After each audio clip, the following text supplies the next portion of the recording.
안녕하세요. 저는 서울에 살고 있는 만 65세 부부가구입니다. 오늘 선생님께 상담을 의뢰한 이유는 기초연금을 못 받고 있어서입니다. 재산은 살고 있는 아파트와 소득은 국민연금과 개인연금이 전부인데 소득 인정액이 높아서 기초연금을 받을 수 없다고 하네요.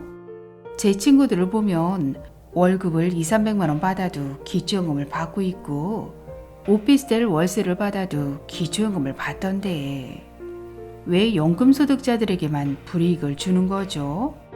국민연금만 열심히 내면 노후가 보장된다고 홍보하고 연금부자가 최고인 것처럼 광고하더니 에이 참 어이가 없네요. 그리고 문재인 대통령은 국민연금 소득대체율 50% 공약하더니 결국 약속을 못 지키고 임기를 마치나 보네요. 알베르토 쌤, 이래도 되는 건가요?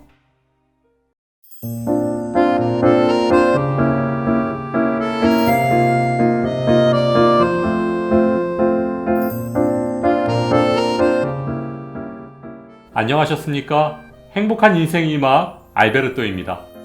2022년 현재 기초연금은 오늘 의뢰인의 경우처럼 열심히 저축하고 연금소득이 있으면 오히려 불리합니다.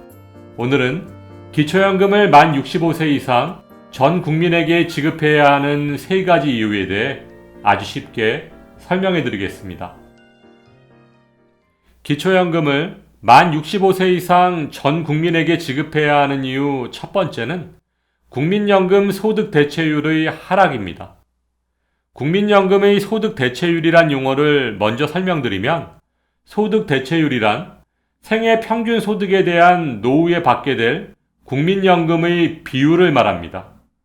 예를 들어 소득 대체율이 50%라는 것은 젊어서 국민연금을 열심히 납부하면 은퇴 전 평균 소득이 100만 원인 사람이 노후에 국민연금을 50만 원 받을 수 있다는 뜻입니다. 이렇게만 국민연금을 받을 수 있다면 은퇴 전 소득의 50%를 받을 수 있으니까 어르신들의 최소 생활비 수준을 유지하는데 큰 도움이 되지 않을까요? 그런데 왜 실제로는 국민연금을 국민 용돈이라고 부를 정도로 노후에 큰 도움이 되지 않는 것일까요? 그 이유는 가입기간에 있습니다. 소득 대체율은 20세에 국민연금을 가입해서 60세까지 총 40년을 납부한 사람이 65세부터 받게 되는 국민연금 수급액을 기준으로 산정합니다. 따라서 소득 대체율의 기준은 가입기간 40년이라는 거죠. 그런데 현재 국민연금 가입자의 평균 가입기간이 20년 정도니까 소득 대체율 계산의 기준인 40년의 절반 정도밖에 되지 않는다는 것입니다.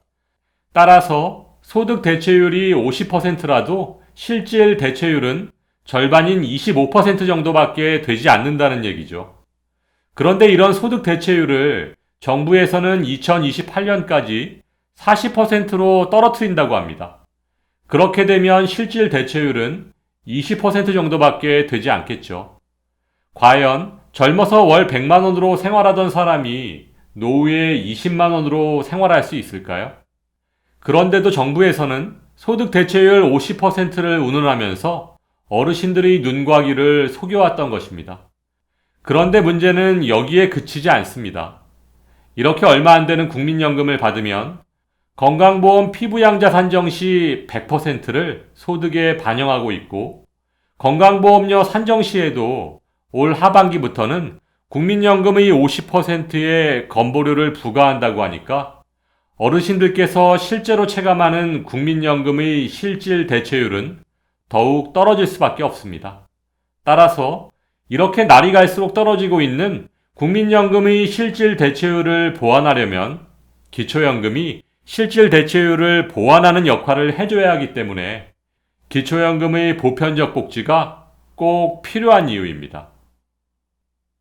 기초연금을 만 65세 이상 전 국민에게 지급해야 하는 이유 두 번째는 소득 인정의 계산의 불평등입니다. 젊어서 열심히 일하고 저축하고 안정적인 노후를 위해 연금에 가입하신 분들께는 기초연금 수급이 그렇게 만만치는 않습니다. 2022년 현재 기초연금은 어르신들이 모든 소득과 재산, 그리고 부채까지 반영한 소득 인정액이 단독 가구 180만 원, 부부 가구 288만 원 이하면 받을 수 있는데요.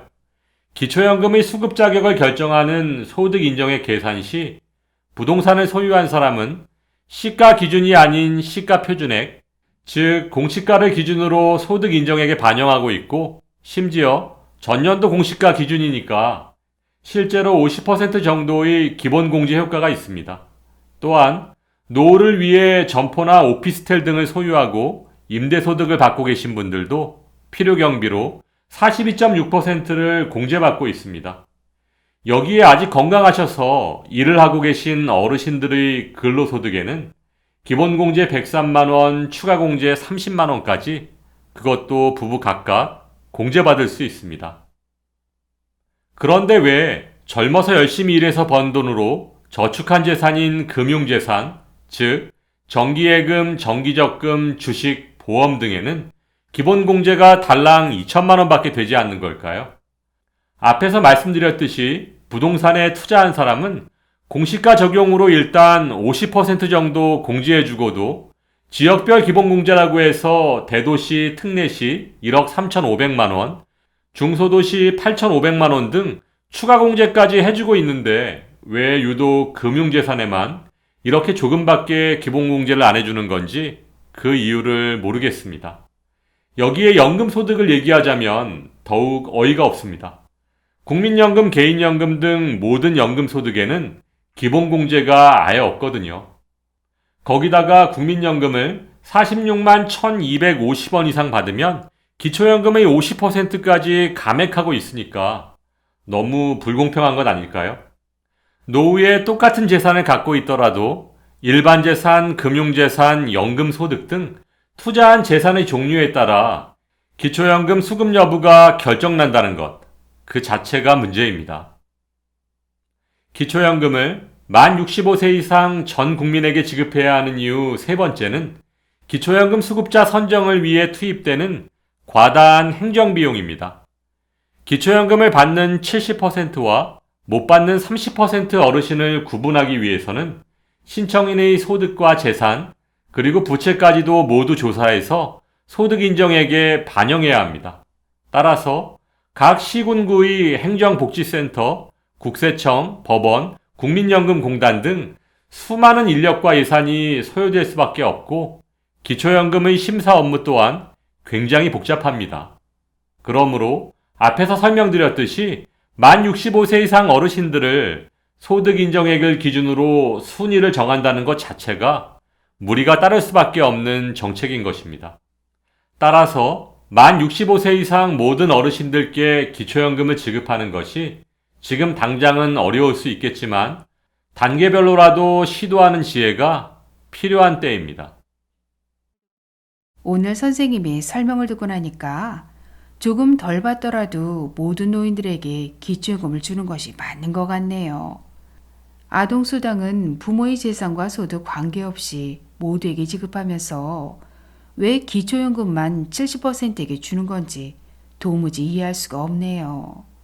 오늘 친절한 설명 감사드리고 노인들을 위해 더 좋은 방송 부탁드릴게요. 오늘 말씀드린 것처럼 기초연금은 노후 생활 안정을 위한 노인수당이자 사회수당입니다. 선택적 복지와 보편적 복지의 선택은 윤석열 차기 정부가 앞으로 풀어야 할 가장 큰 숙제이지만 보다 적극적인 사회적 대화를 통한 해법을 찾으시길 기대합니다. 오늘도 알베르토가 어르신들의 행복한 인생 2막을 응원하겠습니다. 행복한 하루 되세요.